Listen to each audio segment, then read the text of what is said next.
Hey, everybody. Thank you so much for joining us today on the ActionCAST. It is incredible what we have lined up. The information that's coming, we talk about actionable information on the show. What's coming is incredibly actionable, and it can change your business because this is the ActionCAST. I'm Clint Nobles, operational methodologist, and here we bring you actionable information that you can take right now and see incredible results in your business. So to begin with, we have Greg Henderson, absolute incredible man in his field. You're in HR. You talk about HR, right? And what's so amazing about this, and I love your tagline, I love what you talk about because you say you bring the human back in human resources. And thank you so much for being on the show. I'm so excited about what we're talking about. Man, thank you for bringing your experiences here today. Clinton, that was an amazing intro. You got me pumped up, man. That was awesome. Talking about motivation, that was great. It makes me want to go, throw down a wall right now. That was awesome. Build something, burn something, tear something down. That's action. That was awesome. Man, I am so happy to be here, man. This is great. I love what you're doing. I love the idea that you're asking people to come into your show and just give some relevant, practical, tactical advice and information that they can just hit the ground running with and help their business. I love it. It's what we live and breathe here at Home Care Ops. And I mean, we teach it in our Action Leader Experience, which is the group coaching membership that Jess and I have. I also do it in my Master Operators Mentorship program that I have. And it's all about taking action. And it's what we talk about is taking action works. It works, it works, it works. I promise you, whatever you're doing, taking action will change. And you know a lot about action and taking action because of your experiences in the past. Number one, your military experience. Thank you for your service. We appreciate that so much. Obviously now you are with WIRKS and you're over the human resource element of that. You have so much experience with that. So tell us a little bit about WIRKS, what it is, and kind of what brought you to it. Yeah, so I'll start with the last question first. It's a little bit better story. And so, yeah, I did 22 years in the Army. So I was in the personnel kind of, we don't call them HR in the Army. So I was in the personnel command and retired and decided that, I didn't want to go government, civilian worker and all that. But I knew I didn't want to go corporate America either because I had a little bit of taste of that, especially in the Army, being a big corporation. And, the big ships have long, big rudders that are hard to turn. And I didn't want that anymore. And I wanted to go back into small business. I had a little bit of that before I joined the Army the first time. And I was talking with just a friend. I was helping lead a focus group at a local church. And this guy was one of my members. And he was like, hey, I know you're retiring. Send me your resume. One thing led to another. We start going to breakfast, met the owner. And they were like, hey, we're a payroll and accounting firm. But we think there's a niche there in HR that we think you could help us kind of scratch. Are you interested? And I was like, yeah, let's do it. Right. So, and so, I jumped in both feet, completely ground up, everything that we have now. We've just kind of trial and error it throughout the whole process. And so we've had very great clients that just kind of jumped on board along with us and said, yeah, we don't really know if this is going to work, but we kind of like you. So let's do it. And so we've had great success throughout the 2 years that I've been doing this. We've got multiple clients throughout the country. And then WIRKS is just a payroll side of the accounting firm, right? So it started as Patrick Accounting, and that's the accounting firm that does, all your normal, we don't do outside tax, but we do the financials for our clients. And that turned into, well, there's this payroll thing. And so they kind of developed into a payroll company as well. And so they had two different, kind of departments of the same company, Patrick Accounting, and then we rebranded to WIRKS November of 2 years ago now, 2019. And so that was really cool. I was here, when we first kind of started. I got hired in July of 2019, and then we rebranded in November of that same year. So it's like, hey, this is great, let's do it.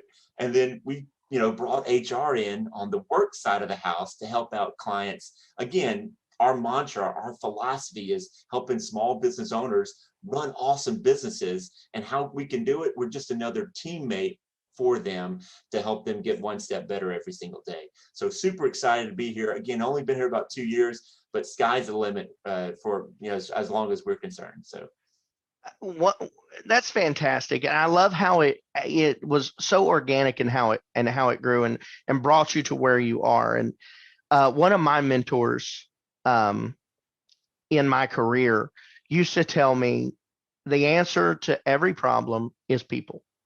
It's people, whatever it is, right? It's support people, empower people, develop people, grow people, get people, right? Whatever your problem is, the answer is people. And that made a real impact on me growing up in the business world, because I started I started in my 20s, early 20s with companies, and really understanding that early on was so vital. And I love how you preach, teach, and coach that in what you do. For those of you who are joining us right now, because tons of people are going on, absolutely loving what we're talking about here, which is that workforce mentality, that culture of cultivating a workforce that isn't just a workforce, it's a team, it's a family. So we have on the ActionCAST today, Greg Henderson with WIRKS. Man, what we're about to bring to you, because we're going to dig into it now, and he's going to talk about 2 things that you can do in your business that can help people not only get that buy-in, because we're all looking for buy-in, we all need buy-in, but how do you maintain that momentum on the back end? So I want you to pay attention and listen in, because you don't want to miss either one of these points. All right. So Greg, let's kind of start breaking this down here for our people. Buy-in, right? We all know buy-in is very important, and we hear it. I mean, all the business gurus out there. Right? Oh my Lord, right? Buy-in. Yeah. Engagement. Exactly. I love it. Yeah. And we have all these fancy terms and this vernacular that's coming down, and we're getting very millennial in our conversation. But what does it really mean? What does buy-in mean? If somebody's bought into my brand, what does that mean? And how can I help facilitate that moment? Yeah, absolutely. That's the reason I brought up the word engagement. So I don't dislike that word. I think that's okay, but I need something more than surface level. See, I see engagement as emotion, and I need it to be more than just emotional. I need you to be bought in, or what I would call commitment. I need you to be committed to what we're trying to do. Because think about it, you get in on Monday morning after a 4-day weekend or a 3-day weekend, and you spend 30 minutes of your time after you've clocked in, or when you're supposed to be at work, walk around and talking about everyone's fireworks explosion. Are you really engaged at that time? No, but you're committed. Love it. So if you're committed, then you're going to talk for 15, 20 minutes, have some coffee, and then get back to work. Yeah. That's the difference. It's more than emotion, right? And so for those on the line that have kids, think about it. Give a 2-year-old an ice cream and take it away from him. Is he unhappy when he is he absolutely happy when he got the ice cream? Absolutely. And then when you take it away, well, that emotion goes with it. And so he's no longer happy because it was emotion. It was that surface level thing that I think as business owners, we have got to understand. Our millennial generation, the last 5-7 years now, people are coming into the workplace, not for pay and benefits, but for purpose. You've got to get them to understand that, hey, listen, you want purpose in life. I'm going to give you this. This is what. And so the dream job is what I call the dream job, is the intersection between purpose and passion. I love this, man. This is so good. Okay, so what I haven't said to the watching audience right now is that we are both speaking at Home Care Con.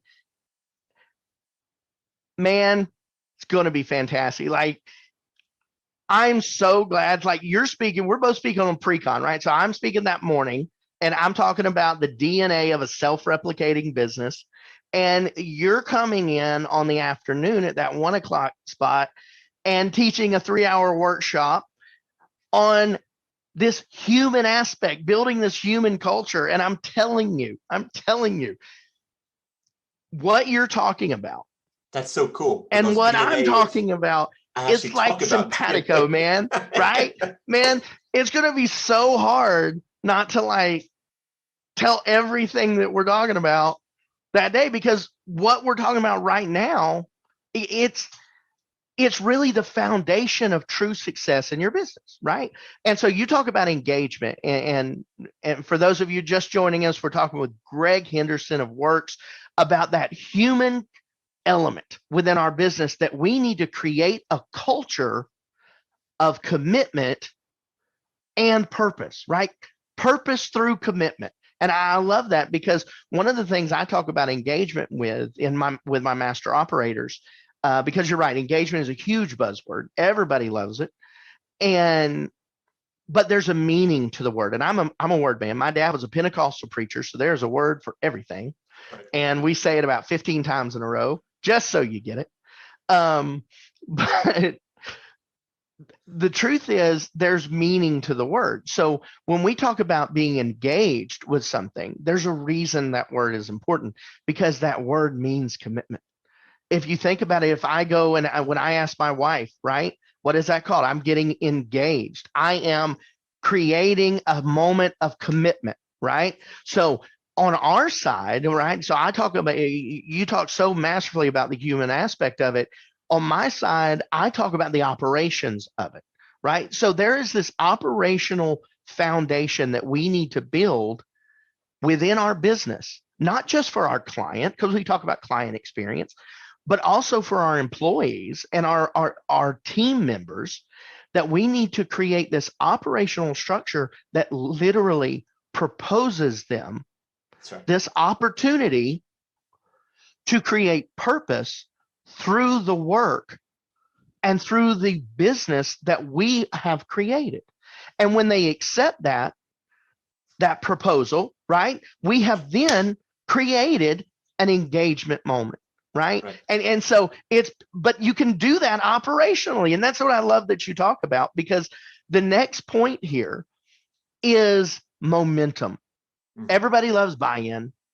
And this is what you and I were talking about before the show. Everybody loves buy-in, right? We want buy-in. We got to have buy-in.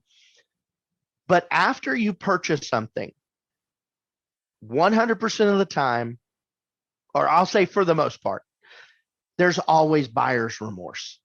That is, once somebody buys in, was that really the best thing I could have bought at the moment? Was that the wisest choice? So when people buy into our businesses and they buy into our purpose and our brand, there is inevitably a moment that they have buyer's remorse, and they say, was that really the best thing to buy into?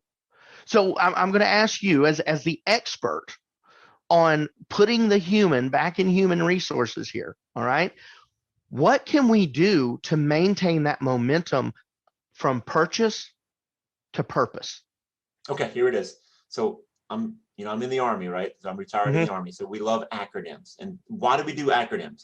It's because it helps us remember what they want to do. CPR, don't forget. Okay? CPR, don't forget. CPR, don't forget. Right? So everyone understands what CPR is. This is life-giving mechanism to put life back into the organism that you're just trying to resuscitate. That's what a healthy organization needs, is CPRDF. You need commitment. We've already talked about that. You need purpose. We've already talked about that. R, you need relationships. The D, you need development. And then F, you need feedback. So how do we provide momentum? How do we get momentum? We start it. We have to start momentum. You can't go halfway through the race and go, okay, now we need a little bit more momentum, right? It's like trying to stop a rock halfway down the hill. We need to start it from the very top. And how do we do that? From the very first time the employee hits the ground, we've got to show them that we care.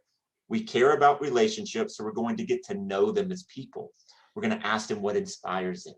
We're going to ask them what motivates them.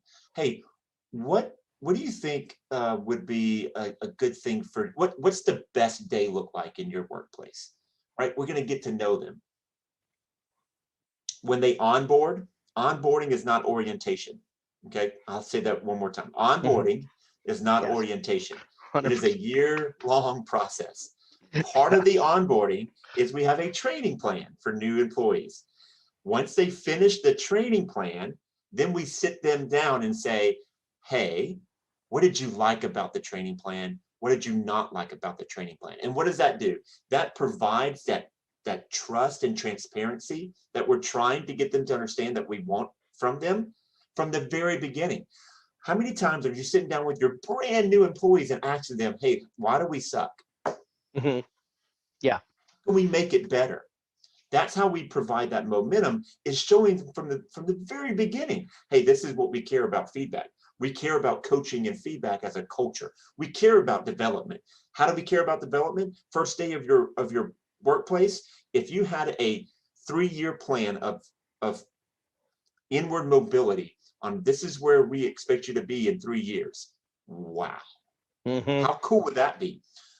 Now, not only am I now providing trust and transparency, now I'm telling them I'm investing in you, so in turn you can invest in me.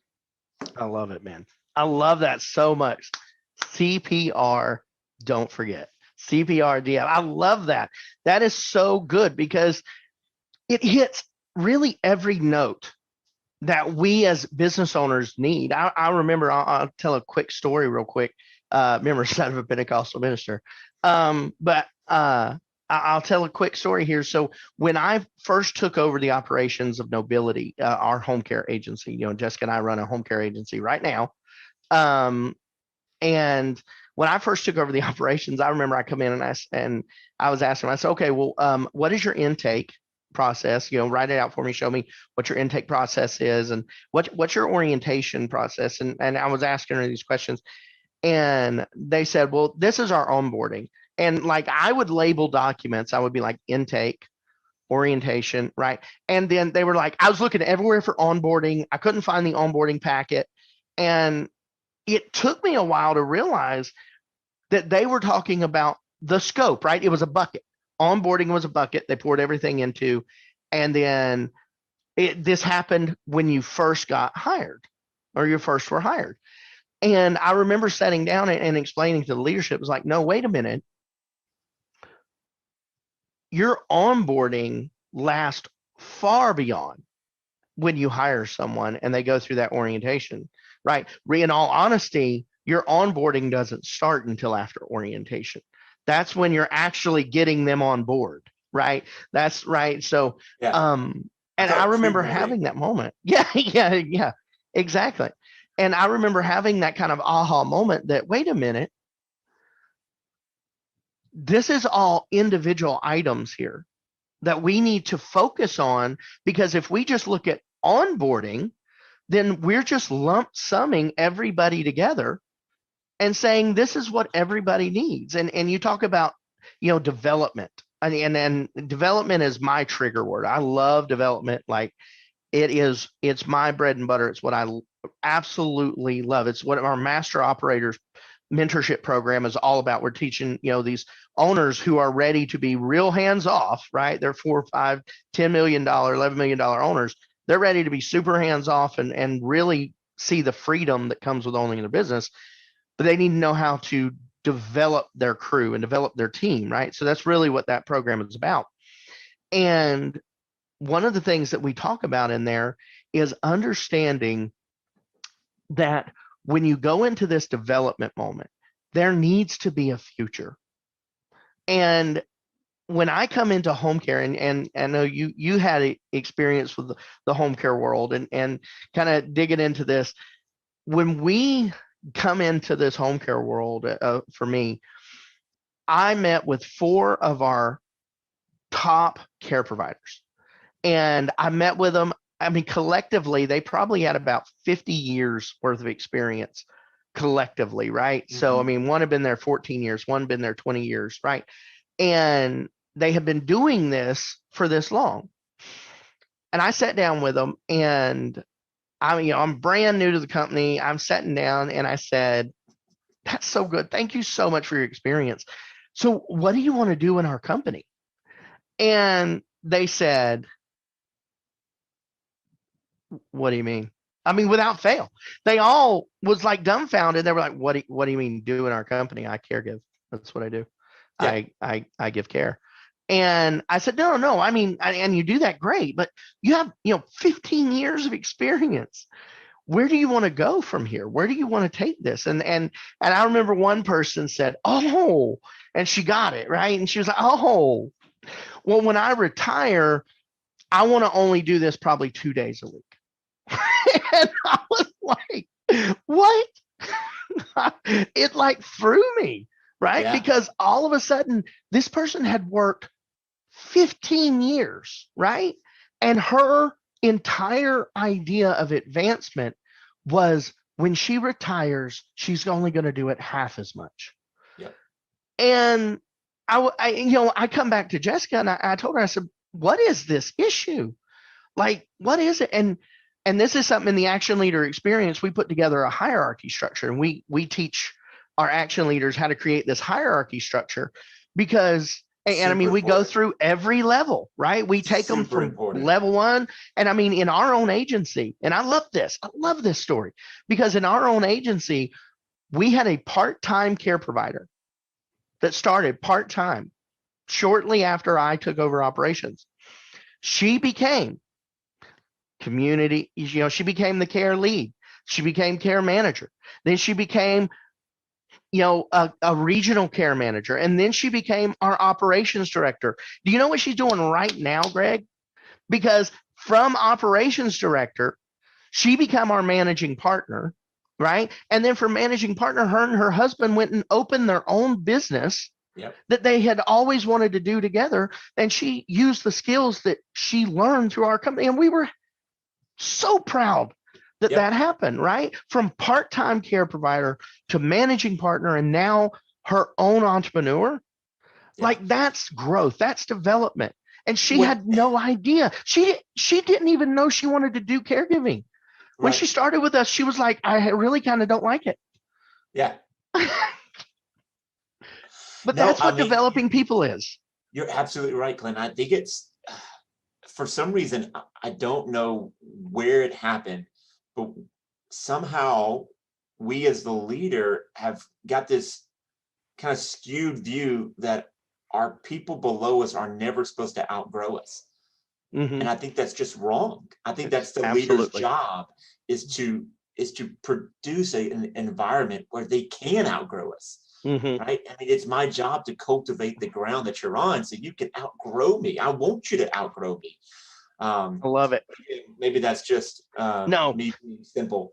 No, I absolutely love it. And it takes the simple things of the world to confound the wise, because the wise will look for avenues every which way that this can work. But in all honesty, the answer is people.